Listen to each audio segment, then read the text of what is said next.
একজন শিক্ষক কি ক্লাস ফেলে জনগণনার কাজ করবেন, নাকি শিক্ষার্থীদের পড়াশোনা আগে তারপর সেন্সাস ডিউটি?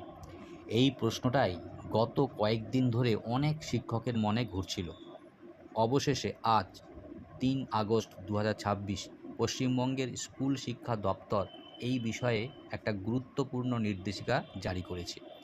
এই নির্দেশিকার পর অনেক বিভ্রান্তির অবসান হতে চলেছে, তাই ভিডিওটি শেষ পর্যন্ত দেখুন। নমস্কার, আমি অমরজিৎ বেরা আপনাদের সবাইকে স্বাগত জানাই।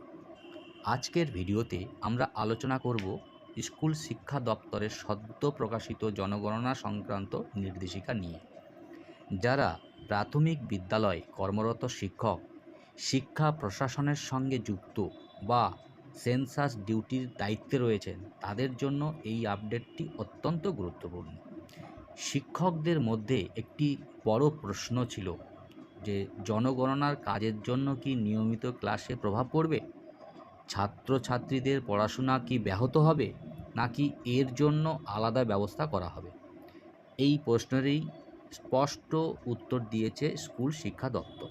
নির্দেশিকায় বলা হয়েছে যে জনগণনার কাজ এমনভাবে সম্পন্ন করতে হবে যাতে বিদ্যালয়ের একাডেমিক কার্যক্রম কোনোভাবেই ব্যাহত না হয়। অর্থাৎ শিক্ষার্থীদের নিয়মিত পাঠদান, শ্রেণীকক্ষের শিক্ষা এবং স্কুলের স্বাভাবিক কার্যক্রম বজায় রাখাই হবে প্রথম অগ্রাধিকার। এর পাশাপাশি আরও একটি গুরুত্বপূর্ণ বিষয় উল্লেখ করা হয়েছে। শিক্ষকদের জনগণনার কাজ স্কুলের ক্লাস শেষ হওয়ার পরে অথবা সাপ্তাহিক ছুটির দিনে সম্পন্ন করার নির্দেশ দেওয়া হয়েছে। অর্থাৎ এই নির্দেশিকার মূল বার্তা খুবই স্পষ্ট যে পড়াশোনার সঙ্গে কোনো আপোষ নয়। একদিকে দেশের অত্যন্ত গুরুত্বপূর্ণ জনগণনা কার্যক্রম সফলভাবে সম্পন্ন করতে হবে, অন্যদিকে শিক্ষার্থীদের শিক্ষার ধারাবাহিকতাও বজায় রাখতে হবে। এই দুই দায়িত্বের মধ্যে সঠিক ভারসাম্য রাখার উদ্দেশ্যে এই নির্দেশিকা জারি করা হয়েছে। যদিও বাস্তবে অনেক ক্ষেত্রে শিক্ষকরা স্কুলের বিভিন্ন প্রশাসনিক কাজও সামলান, তবুও এই নির্দেশিকায় স্পষ্ট করে দিয়েছে যে একাডেমিক কার্যক্রম যাতে ক্ষতিগ্রস্ত না হয় সেদিকে বিশেষ নজর দিতে হবে। যদি আপনি সেন্সাস ডিউটিতে থাকেন তাহলে এই নির্দেশিকা ভালোভাবে পড়ে নিন এবং আপনার সংশ্লিষ্ট কর্তৃপক্ষের নির্দেশ অনুযায়ী দায়িত্ব পালন করুন।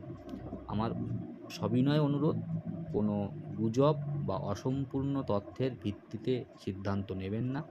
সরকারি নির্দেশিকাই হবে সবচেয়ে নির্ভরযোগ্য তথ্যের উৎস।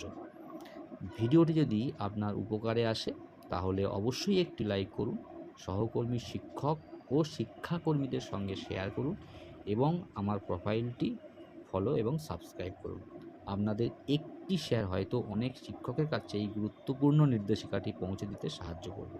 আমি অমরজিৎ বেরা আজ এখানেই শেষ করছি। আবারও দেখা হবে নতুন কোনো সরকারি নির্দেশিকা ও শিক্ষা সংক্রান্ত গুরুত্বপূর্ণ আপডেট নিয়ে।